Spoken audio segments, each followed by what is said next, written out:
All right, all right. Welcome back to the JefeTalk Podcast. It is your host, Jefe, back for another one.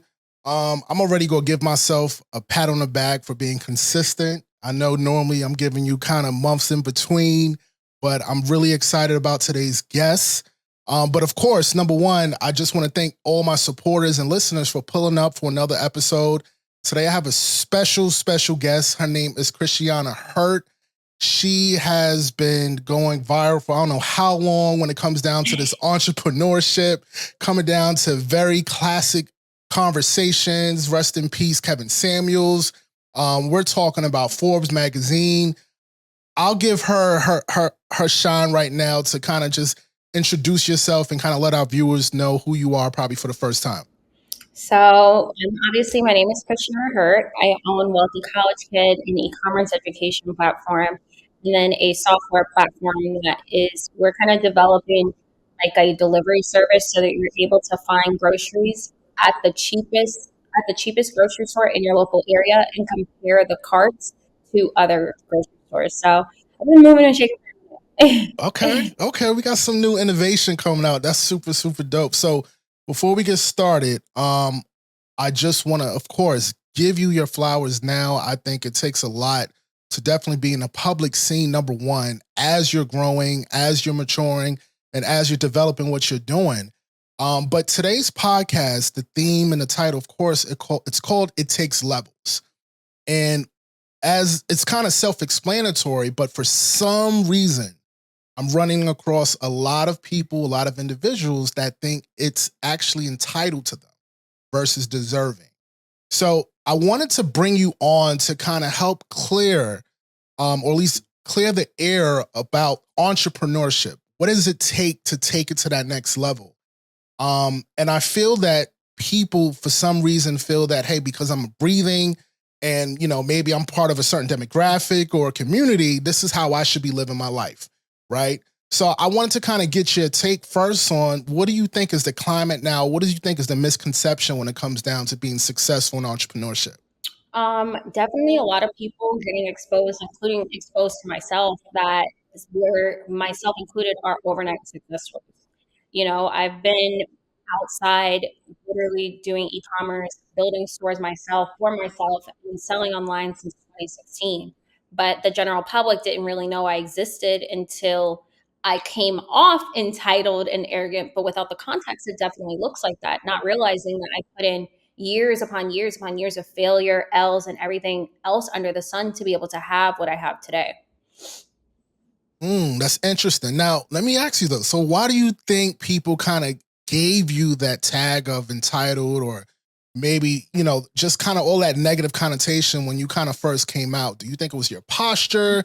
Is it the confidence? Why does it seem like you was literally America's number one target, at least in the, at least in the e-com world, as far as entrepreneurship? Why do you think that? Definitely because if you only have 15 seconds to understand who I am, it's definitely easy to feel like I just had everything always, which I never discredit that I didn't grow up a certain way, but my success really came from my own mistakes in a situation of I made my bed, I had to lay in it, and constant consistency of getting up every day and trying my best. Got you. So I guess, going off of that, what is the motivation? How do you keep scaling? Because I think what's the problem for most people, a lot of people are not really seeing traction until they probably get in their 30s, mid 30s, maybe even 40s, right? But you came out the gate. So my question is to you, how are you able to sustain that type of mindset and also success at the level that at what you're doing?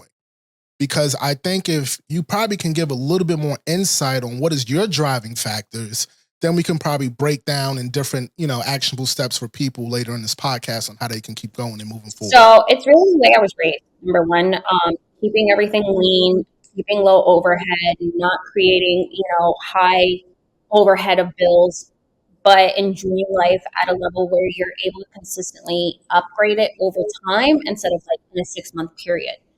I was really kind of raised on that. So it was always easy to feel like by the time that I got to the next level, I was truly ready for it, because when my friends were getting Lamborghinis and Bentleys, it took me an additional 2 years because my upbringing, my families, my dad told me I wasn't ready, and I Only swallowed two that. years?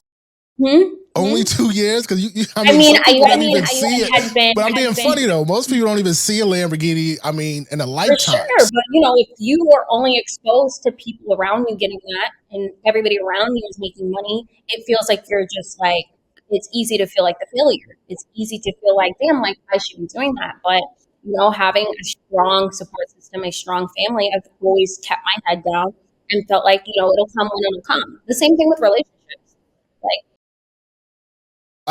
I see your point. I mean, and what I'm already gathering and taking away with what you're saying is strong foundation.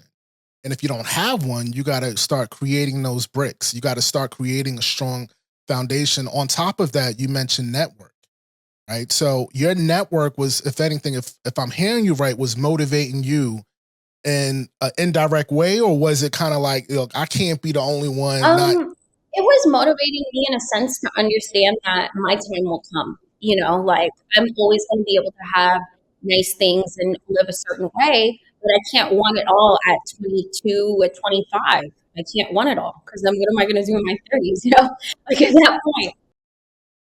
I see what you're saying. Okay, so let me ask you. So when we talk about e-com, right? Because I want to kind of bring people into your world and also understand there are resources out there. Me being in business development for years, coming from corporate and entrepreneur and all this different stuff, what I find when people be like, yo, Jefe, how can I even start? I've always told them there's so many different ways you can start up something literally the next day. So if you don't mind, kind of explain to our new listeners, what is e-com? What is that online storefront? How can people actually make money online at the rate that you're doing it? I've been hearing success stories. People have become six-figure earners, multi-millionaires, literally following your steps. So if we could kind of bring it back to what e-com is at a basic level, and then kind of let people know how can they actually start. So e-commerce is the process of electronically selling and buying online, regardless if you're shopping on Amazon or you're selling on Amazon.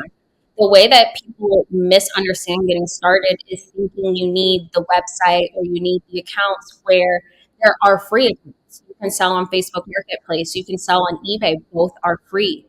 You list products. You're not going to lose anything if nobody buys it, because you may be selling something out of your home, or you may be selling somebody else's product, but it at least gets your feet wet to understand how the process works of a person buying what you're selling and then you sending it to them, and then understanding your net profit. When you talk about multimillionaires and people with six figures, eight figures even, we are buying inventory. We are creating household names because we have the money to do so.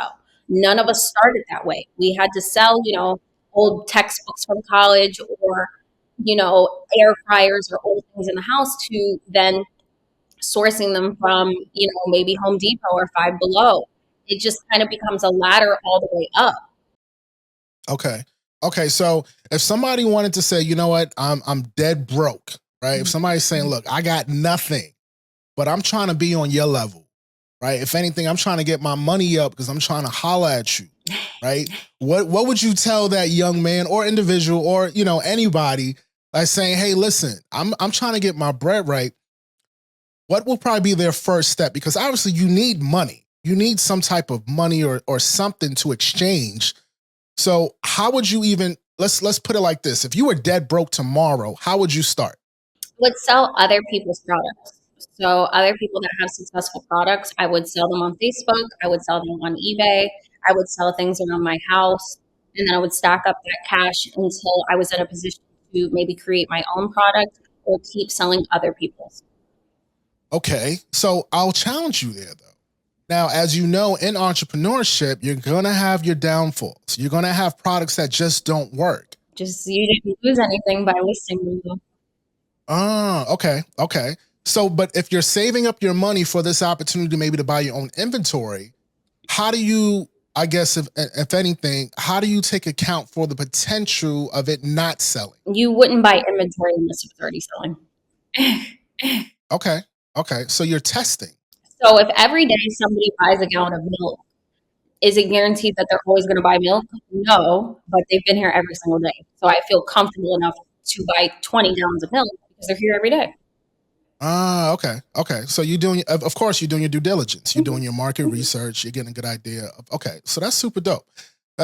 So I guess as we kind of get into, understanding it takes levels to, if anything, be in a position that you were able to obtain at a very young age. How does one person approach you to do business with you, or even to be in your network? Because we hear a lot of entrepreneurs always say, hey, it's your network. Your network is your network. But if they're not coming to you a certain way, we both know you're not even going to have a chance. So let's get into your world. How does somebody even get into your network, or the best resource to do that, to at least, if anything, grow and learn with you? So I always tell people it's nice to be important, but it's very important to be nice. Does that make sense? So in order to approach me, or I feel like anybody, you just need to be kind. If you see me out, just walk up, because that's how I got my network. It's going to events and just talking to people and being kind and being open. I know it's easy to feel like somebody is entitled or arrogant, or any of those negative kind of words they kind of use in a 15-second clip. But anybody who's met me wouldn't say that. I got you.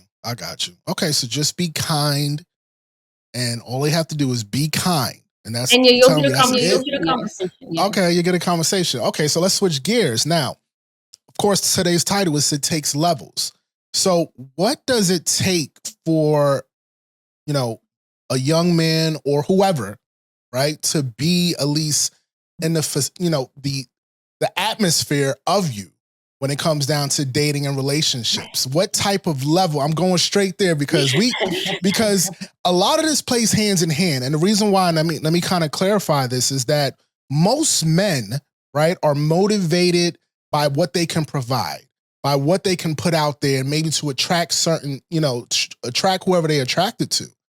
And unfortunately, there's a misconception that, I got swag, I could talk, I got game. And I'm just trying to tell sometimes, that's just not enough, right? You can talk yourself into a room all you want. So I wanted to kind of get a female's perspective of what does it take to even have you cross your eye at least twice at the person to give them an opportunity to have a conversation with you on a dating level. There's no award for suffering. I just want people to really understand that before I start. There's no award for it. And you have to understand, I moved out for a boyfriend who, found me working at Winghouse. And yes, I grew into what I am today, or the predecessor to it. You know what I'm saying? And that person shitted on me. That person that continuously domestic violence, putting me down, belittling me, wrecked cars, evictions, all of that by like 21. So what? by 21? Yeah, I was 21 when it happened. So by 23, I'm sorry to hear that. Yeah. You need money. Yeah. People think I woke up like this because I started going viral about it at 27. But I was on this at 23. Like, no, you have to have money. And I feel like somebody with nothing to lose will help you lose everything. And a lot of people don't know how to be a wife. I know how to be a wife. I was broke with a rich man. I just have money because I don't want a situation where I don't have a safety net. So me demanding that a man makes a certain amount of money to even have a conversation with me comes from that PTSD, which some people could say it's horrible, but I'm just going to stand on it. Like, you have to have money. Like, and I want a man that pays all the bills, because I'm not cooking, cleaning, doing all this for free. That's true. But before he even can share, how are you even to determine? Are you asking him up front, how much you make before I say hi? Like, they have to, like, how did they even get in that door? When I was younger, before I got into the relationship I was in now, and before social media really like found out that that's how I felt, everybody around me knew it. So if you were somebody that was trying to talk to me, you would talk to somebody in my circle and be like, "Oh, wait, talk about." So you got your own secret service? No, like most of the men that approached me, somebody middleman. Because it Okay. wasn't just Okay. out. I was working or I was on live. Like you could see me online, but like you can't really get me through an app. So it would Got you. become like they knew somebody and then somebody would bring it up and then I would be at the right place at the right time. Wow. So you have people actually screening people for you. I mean, basically, that's because like everybody knew. I'm like, my first questions, if somebody was like, hey, so and so has really been trying to take it out, my first question is like, does he have money? And it sounds so bad. It sounds so bad, but it's like, why should I even waste your time, my time, to get all the way here, and you're trying to build, and I'm not building shit. I already built the house. Like, all right. So what if he has qualities? I dated for qualities and got a good. Nah, but listen, that was based off how many experiences though? One. That's all I needed. Okay, all right. Let's stop right there. Right. Like I'll use a perfect. Do you know how? No. Do you know how long an apartment complex will hold an eviction over your head? What, like 30 days or something? No, like that? 7 years. 7 years. Yes. So my eviction actually comes off February 7th, 2024. All right, so that sounds like he put you through hell. So exactly, right? I will let it go when the apartment complex lets it go. That's okay. So because of that ex, all these other dudes got to suffer. You gotta have money. Okay, all right. So what if he has money, but everything else he's just trash? Like his conversation skills, he can't dress. His breath stink. Been there, did that. That was horrible.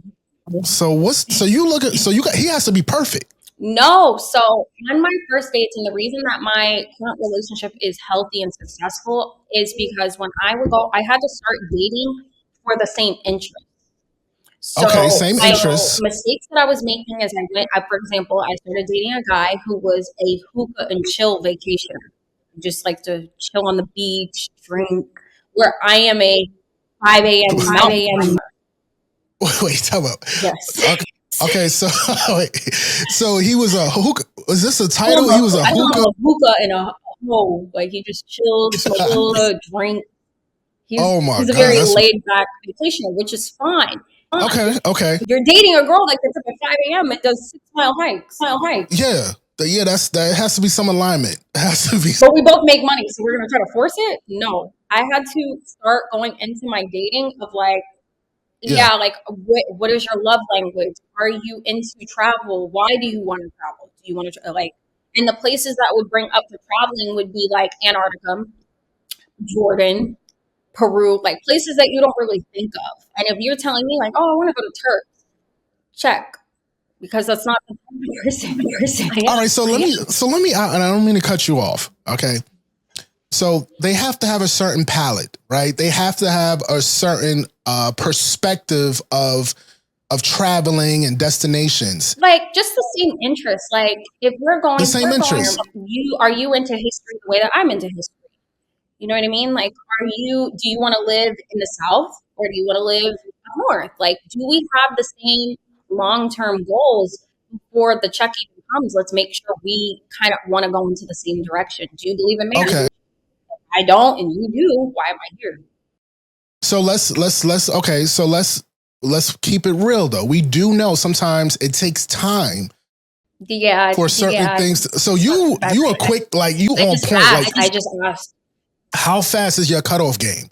Like you wouldn't see me on a second date. Wow. Because you got to think, like I was getting into situations where I spent 6 months, 8 months, a year, and to sit there and be like, we're not on the same page. So do you know men know, right? Based off, of course, your publicity, can hear what you want and say that on the first date and advance to the second. So how do you account for the bullshit? So my boyfriend and I, in the first 30 days, went on a volcano hike. It was 6 hours up, 6 hours down. Yo, I'm looking at my next beach. You talk about volcano. I hit it like, all right, we're going to test you. Can you walk up this mountain with me? And we survived. We survived. We got stranded, slept on the floor of a volcano. Okay. So he was able to get up to the volcano. He has to be obviously physically fit to hang out with you. Because I don't see too many big guys doing that. All right, so I guess overall it has to be some type of synergy, and for you, and I think I mentioned it. You definitely went viral with your conversation. Rest in peace, Kevin Samuels. what would you say with that conversation? Did you learn anything from it? Did you maybe got more empowered with your thoughts? Or what would you say was your biggest takeaway? If not, if there is any? How to be a wife, 100%. So it's not about what I can do. It's about what I do without being asked, if that makes sense. So Oh, yes. I feel like I really, really understand supporting my partner and pouring into my partner the way that he receives love to be a better man, as Okay. well as upkeeping our home to the highest standard. Yeah. Okay. And so do you believe he shouldn't have to do anything in a home as long as he's bringing in the paper? If I am sick, he does stuff. So if I get sick, Okay. like he cooks. If I'm just like, down and out, he'll cook. It's not like he's against it. But I do try to make it like, I would say out of the last year, he's cooked less than 5 times. Wow. Okay. So your advice to women out there is, if anything, to learn who you're dating and understand who he is, right? Understand the love language. And how do you navigate from there? Because obviously this is your walk into being someone's potential wife. How are you knowing, if you're doing it right or wrong? Because I mean, life is good if it is. okay, You future. feel me? Like, I don't really have any complaints. And another thing that people don't account for is dating somebody who was raised on survival versus dating somebody who was raised on love. Like, you know what I mean? Those are two, different sides of the fence. I feel like together they're really well, but you have to be able to navigate why that person is afraid of certain types of commitment. They may not be afraid of committing to your relationship, but they may associate words like marriage or home buying as something that ties, you know what I mean? It's scary to them. And that comes from survival. It's never owning something or never having a 2-parent home. So do you think there's a threshold though with at least him on knowing he has a certain time frame? God forbid, knock on wood, he goes through a rough patch, right? And you went and I saw this clip and I had so many more questions that, you were talking on another podcast. Where's his comfort? What if he goes through a rough patch and he knows that, hey, this woman literally is playing no games if I'm not bringing in no paper? But where's his support system if he has a down and out situation? Like, should he already? You guys love these what ifs. I'm just saying, like, everybody loves these what ifs with me. And I'll just again reiterate. Let's say he fell off on Monday. His bank accounts bursted into flames. You think as a man for 12 months straight he's gonna do nothing? Where did you get 12 months from though? Where did you get 12 months? People always associate how long. What if he needs 15? Is your cutoff 12 months or is that just to do nothing? What about he's attempting? Attempting trying. Is way different. When I say 12 months, I mean you got 12 months to do to get your stuff together. Try, get up and walk. I'm talking about the man that sits sad for 12 months straight. Okay. Yes, there's gonna start to be tension in the home. You're not gonna they're like, oh, your mouth. Yes, if you're sitting on the couch crying for 12 months straight, you don't think by month 6, 7, 8, I'm gonna be like, bro, you need to go get a job. Yeah, I and then agree. You say something back, and then now it's like, you're a bum. Like, get up. You don't think that that's gonna happen naturally. Just like if I got overweight and I didn't do nothing, I didn't change how I eat, I didn't try to do anything. You're not gonna eventually be like, babe, you're getting kind of heavy. And I'm like, well, fuck you. You're not gonna be like, you're fat. Like, eventually it's gonna happen because you're frustrated with the lack of effort.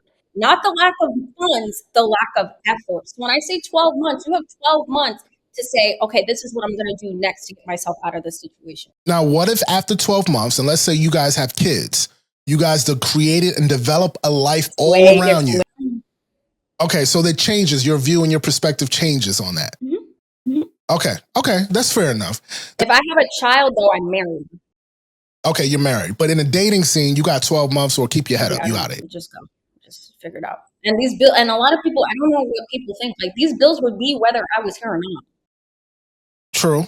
Like, people act, oh, well, he would be paying these same bills if I fell off the earth tomorrow. And do you think he's really, really gonna lose sleep over the gallon of orange juice I bought, that's gonna make or break him. I feel you. I think also, you have to also, and if you don't, take into account what is being poured into him by his partner, right? Because if he's feeling like, yo, I literally got a clock on my head to potentially lose the best woman of my life, how do you think that affects him? He is motivated. Like, I don't know what PTSD women have out there. I get it. Men are dirt. When you have a man that genuinely wants to see you happy and wants to put you in a house and wants to like come home to a Christmas tree done and cookies baked and everything clean and like, bro, like, for example, you know how to bake cookies? I won the national pie championships. I've been on the pony dance show for cooking. Like, people need to miss. That's crazy. That's great. Because the modern, No, I can make bread from scratch. Like, I'm fine. That's what's up. Y'all hear that, ladies? Y'all gotta still know how to cook. Like, we can't microwave everything. I just associate this like I'm just sitting in my house doing nothing. Like, I have nothing else to do. So yes, breakfast, lunch, and dinner are always cooked. Laundry is done every day. I don't let laundry build up. I do it every single day. I have nothing else to do. Like people be wild. That's a very, very mature answer, and I think that's really dope. Kind of hearing from your perspective, especially at your age, compared to kind of what we see what's going on with just the different way and perspectives of what relationships should be. Right? We have the whole 50-50 conversation. Do you believe everything should be 50-50? Do you Are you pushing out a baby with me 50-50? Just let me know. No. Okay, so if I'm risking my life, my body, my sanity to give you a legacy, why would I go 50? Okay. I could die in childbirth. That's true. That's a huge risk, and there's nothing topping that. And you want me to do that for 50-50? Okay, so with that being said, do you believe women should have the same rights as men then? In some situations, yes. But if a man close fist punches me, and I close fist punch my man, it's gonna have the same effect. No. They're both wrong, but I promise you the other one. Okay. So is it fair to say there is a double standard? 100%. Okay. All right. See, this is the side we gotta get out because everybody takes clips and do what they need to do, but I think it's really cool to kind of hear, especially people in your position, to kind of give that clarity of, hey, this is actually reality, right? If I want everything to be what I need it to be, I need you to understand there's going to be a cost with that, right? Like you said, pregnancy and everything that you it's can. Like I'm carrying legacy. I'm cooking. I'm cleaning. I'm grocery shopping. If your mom needs something, I handle it. Like all bookkeeping. Like, are you telling me that the lights and mortgage is life ending? Like, no, you got a good point. So I love how you are able to kind of articulate that because, for some people, unfortunately, they drive their self based off the little 30 seconds they see on Reels, TikToks. I mean, I had a guy create his whole life based off a few clips off Instagram. And I'm like, bro, there's no context behind these clips. Those clips are designed to go viral. Those clips are designed. 100%. I've done podcasts where they clip it up, particularly to make me look bad. But I know my man loves me. I know my family loves me. I know we are very successful. Yeah. What do I care? Exactly. I mean, at the end of the day, you got to have that posture. And that's what, if anything, had me gravitate to you and just your brand, because I remember years ago, right after I got the military, I was learning about e-com and you was on it. And the fact that you didn't care all the scrutiny you was getting, you stayed consistent. And that's the biggest thing about this brand is when we talk about boss talk, cafe talk, it's not so much of what's coming out your mouth. It's more so of a mindset. It's more so of your actions, your actionable steps that you're doing. So I definitely give you a huge shout out for that. So as we wrap up and close out, I wanted to kind of get more of a final thought from you on, what would you say to those out there that may be discouraged, that may feel like, look, I follow all these people on Instagram and this is their world for some people. We have to acknowledge this. It is the world for some people, how can they get themselves out of that funk? Where do they start? How can they find you? What should they do? I mean, I go live every day, so it's like I'm accessible. I feel like everybody's accessible, but like I'm accessible, asking questions and just seeing what sticks out to you and what resonates with you. Okay.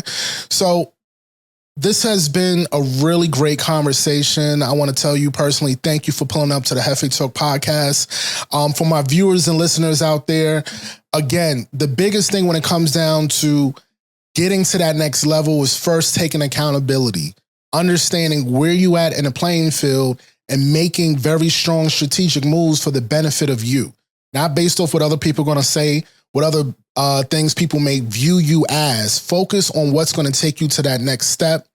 This has been another great episode. I want to thank you again, Christianna, for pulling up tonight. This is JefeTalk, and we are out.